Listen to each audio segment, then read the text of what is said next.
Hello, dear kids.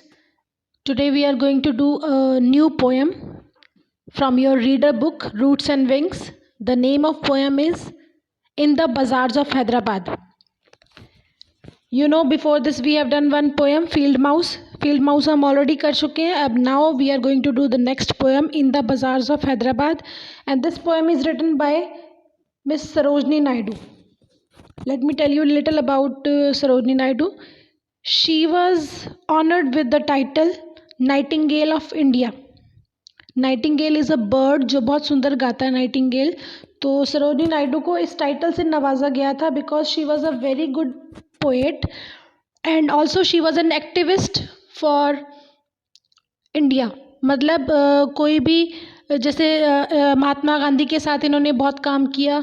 सत्याग्रह movement जो थी उसमें इन्होंने बहुत काम किया. तो mainly she is very much famous for her writings, for her poetries. So let us start now this poem, In the Bazaars of Hyderabad. Let's read it line to line. What do you sell, O ye merchants? Now इस poem के अंदर मैं आपको little I give you a brief outline. इस poem के अंदर इन्होंने क्या बताने की कोशिश की सरोजिनी नायडू ने कि किस तरह से एक हैदराबाद के बाज़ार में क्या क्या चीज़ें अवेलेबल हैं और क्या क्या चीज़ें वहाँ पर अच्छी तरह से डिस्प्ले की गई है. मतलब एक जैसे कहते हैं कि सुई से लेकर जहाज़ तक की आइटम्स वहाँ पर मिल रही हैं. इतनी ज़्यादा आइटम्स हैं. मतलब एक पुअर अगर पर्सन वहाँ पे जाता है, गरीब इंसान जाता है, उसके लिए भी कुछ ना कुछ है. अगर कोई अमीर इंसान जाता है तो उसके लिए भी कुछ ना कुछ है. मतलब हर किसी के लिए उस बाज़ार के अंदर कुछ ना कुछ आइटम मौजूद है. तो वो किस तरह से अपनी सारी चीज़ों को किस तरह से वहाँ पर जो चीज़ें डिस्प्ले की गई है वो क्वेश्चन और आंसर की फॉर्म में कैसे यहाँ पर एक्सप्लेन कर रही है. So what do you sell, O ye merchants. ओ ये का मतलब यू. वो मर्चेंट्स, वहाँ मर्चेंट्स मतलब क्या होता है, व्यापारी. वो व्यापारियों से पूछती है कि तुम यहाँ पर क्या सेल करते हो. Richly your wares are displayed. Richly मतलब बहुत ही सलीके से, बहुत ही अच्छे तरीके से, बहुत ही शानदार तरीके से your wares are displayed. Wares मतलब तुम्हारा माल जो है, तुम्हारा जो सामान है बहुत सुंदर तरीके से डिस्प्ले किया गया है, रखा गया है, सजाया गया है बेचने के लिए. तो आगे से मर्चेंट्स क्या रिप्लाई करते हैं. Turbans of crimson and silver, tunics of purple brocade. वो क्या रिप्लाई कर रहे हैं कि हम क्या सेल कर रहे हैं. टर्बन्स मतलब पगड़ी. पगड़ी सेल कर रहे हैं. किस कलर की. क्रिम्सन कलर की. Crimson is dark red colour and silver colour की हम पगड़ियाँ बेच रहे हैं. Tunics of purple brocade. Tunics मतलब एक काइंड ऑफ क्लोथ होता है, काइंड ऑफ गारमेंट वियर होता है जिसमें हम क्या जो कि purple brocade. Brocade is a kind of cloth. तो उस क्लोथ की बनी हुई हैं बहुत ही सुंदर ट्यूनिक्स हैं जो हम सेल कर रहे हैं. मिरर्स ऑफ पैनल्स विद अंबर. और उसमें क्या है, मिरर्स वहाँ पे पड़े हैं जिसके ऊपर पैनल्स लगे हुए हैं छोटे छोटे, जैसे हम कहते हैं ना शीशों के सजा के बहुत सुंदर सुंदर शीशे वहाँ पे पड़े हुए हैं और जिसके ऊपर नक्काशी की तरह एक काम किया गया अंबर से. Amber is a kind of very costly metal जिससे उसके ऊपर एक नक्काशी की गई है मिरर्स के ऊपर. Daggers with handle of Z. Z is also kind of very precious metal. Daggers क्या होते हैं, चाकू. चाकू जिससे खंजर कहते हैं, जिससे लड़ाई एंड ऑल होती थी. तो उसके ऊपर जेड के हैंडल्स लगे हुए हैं, वहाँ पर वो चाकू वगैरह ये सारी चीज़ें वहाँ पे वो सेल कर रहे हैं. मर्चेंट्स बता रहे हैं कि हम ये चीज़ें यहाँ सेल कर रहे हैं. देन नेक्स्ट स्टेंजा में क्या आता है, वो वहाँ पे जो लोग हैं उनसे पूछती है तुम क्या बेच रहे हो. तो वहाँ पे वो क्या दिखाते हैं, क्या लिखा हुआ वहाँ पे, saffron and lentil and rice. या वन लाइन मिसिंग है. ये वहाँ के जो दुकानदार होते हैं उनसे उनको बोलती है तुम क्या तोल रहे हो, क्या चीज़ें मेजर कर रहे हो. तो वो बताते हैं सेफ्रन. सेफ्रन होता है केसर. लेंटिल होती है दालें एंड राइस. हम ये चीज़ें तोल रहे हैं. फिर वो पूछती है वहाँ पे नेक्स्ट क्वेश्चन में, व्हाट डू यू ग्राइंड, ओ ये मेडन्स. मेडन्स क्या होती है, एक अविवाहित लड़कियाँ होती है, जो अनमैरिड लड़कियाँ होती हैं उनको मेडन्स बोला जाता है. तो उनको बोलते हैं तुम क्या पीस रहे हो. ग्राइंड का मतलब क्या पीस रहे हो तुम. वो कहती हैं सैंडलवुड.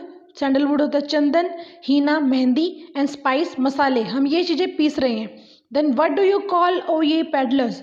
पैडलर्स कौन होते हैं, हॉकर्स, जो आवाज़ लगा लगा के चीज़ों को बेचते हैं. वो वहाँ से गुजरते हैं तो वो उनसे पूछते हैं कि तुम क्या आवाज़ें लगा रहे हो, क्या चीज़ बेच रहे हो.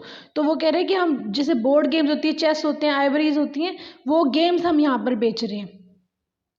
Like this kind of everything is displayed, everything is very beautifully nurtured in the form of poem, कि वहाँ पर हमें पता लग रहा है कि इसके अंदर कि उस बाज़ार में क्या क्या चीज़ें सेल हो रही हैं। देन नेक्स्ट स्टेंजा में क्या आया है, वट डू यू मेक ओ ये गोल्ड स्मिथ। गोल्ड स्मिथ कौन होते हैं, सुनार। सुनारों से पूछ रही है कि तुम क्या बनाते हो।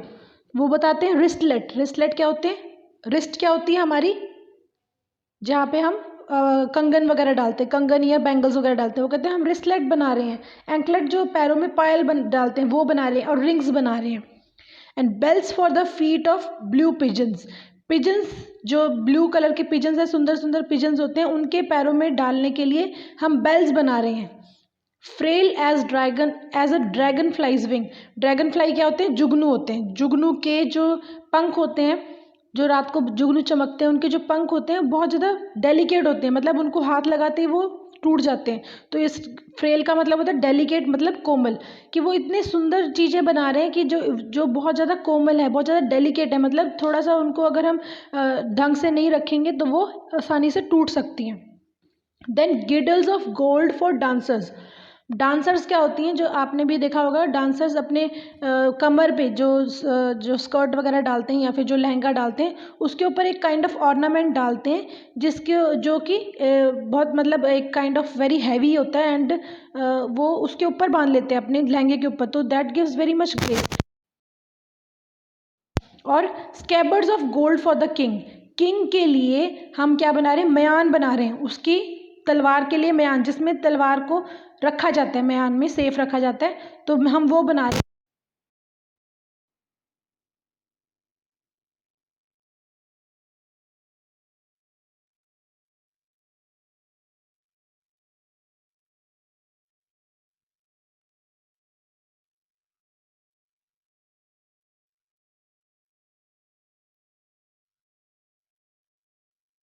ये कौन अवेलेबल है, सिट्रॉन मतलब जिसके अंदर सिट्रस एक वो पदार्थ होता है, लाइक यू कैन से नींबू या फिर मौसमी या फिर ऑरेंज, तो ये चीज़ें हम बेच रहे हैं। पोमेग्रेनेट अनार एंड प्लम्स, आड़ू एंड ऑल की जो फैमिली होती है उनको बोलते हैं plum. Then what do you play O musicians. अब वहाँ पे म्यूजिशियंस भी अवेलेबल हैं, उनसे पूछ रही है कि तुम क्या प्ले कर रहे हो, sitar, sarangi and drum. Then what do you chant O magicians. फिर वहाँ पर कुछ मैजिशियन है, कुछ जादू दिखाने वाले लोग हैं, उनसे पूछते हैं कि तुम क्या कर रहे हो। वो कह रहे क्या जाप कर रहे हो। चांट का मतलब होता है जाप करना किसी चीज़ को, जैसे कोई लोग ओम जपते हैं या कई मेडिटेशन करते हैं, तो एक ही चीज़ को बार बार रिपीट करते हैं। तो वो बोल रही है मैजिशियंस को कि तुम क्या जप रहे हो। तो वो आगे से जवाब देते हैं स्पेल्स फॉर एॉन्स टू कम, कि हम आगे आने वाले टाइम के लिए हम एक मंत्र बना रहे हैं, एक जाप बना रहे हैं। देन नेक्स्ट स्टेंजा में क्या आया है, वट डू यू वीव ओ ये फ्लावर गर्ल्स। अब वहाँ पर कुछ लड़कियाँ हैं जिनके पास फ्लावर्स है, तो उनको बोला फ्लावर गर्ल्स। उनको बोले तुम क्या बुन रही हो, क्या चीज़ें निकाल रही हो। With tassels of azure and red. Tassels मतलब एक लड़ियाँ काइंड ऑफ, तो एज्योर एंड रेड मतलब ये these are also colour. Azure colour is which is soothing to eyes kind of, जो हमारा क्लाउड होते हैं, क्लाउड हट जाते हैं तो जो बादल, जो हमारा आसमान का कलर होता है नीला सा, वो कलर के, उस कलर के फ्लावर से कि तुम क्या बना रही हो। तो वो बोलती है crowns for the bro bride groom. Bride groom मतलब दूल्हे के क्राउन के लिए हम लड़ियाँ बना रहे हैं। Chaplets to garland his bed. उसके बेड को सजाने के लिए हम लड़ियाँ बना रहे हैं। देन फिर आगे इन्होंने बोला है sheets of white blossoms new gardener.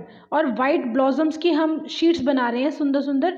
अब वही शीट जैसे आपने देखा हो कोई जिसकी डेथ हो जाती है तो उसके ऊपर फूलों की एक चादर सी बिछाई जाती है, या फिर जब किसी की नई शादी होती है तब भी उसके बेड पे भी एक फूलों की चादर सी बिछाई जाती है, वाइट कलर के फूलों को जोड़ जोड़ के। तो वो कह रहे हैं to perfume the sleep of dead. मतलब she means to say, Sarojini Naidu means to से इन दिस पोएम कि वो हैदराबाद का जो बाज़ार है वो इतना ज़्यादा बड़ा है, इतना वास्ट है, और वहाँ पर इतनी वैरायटी की चीज़ें मिलती है कि मतलब जन्म से लेकर मृत्यु तक, मतलब जब कोई बच्चा पैदा होता है, जब उसकी शादी होती है, जब वो मरता है, हर टाइम के लिए कुछ ना कुछ चीज़ वहाँ पे अवेलेबल है। दैट जो बाज़ार है वो इतना ज़्यादा रिच है और इतना ज़्यादा वहाँ पे चीज़ें अवेलेबल है। She has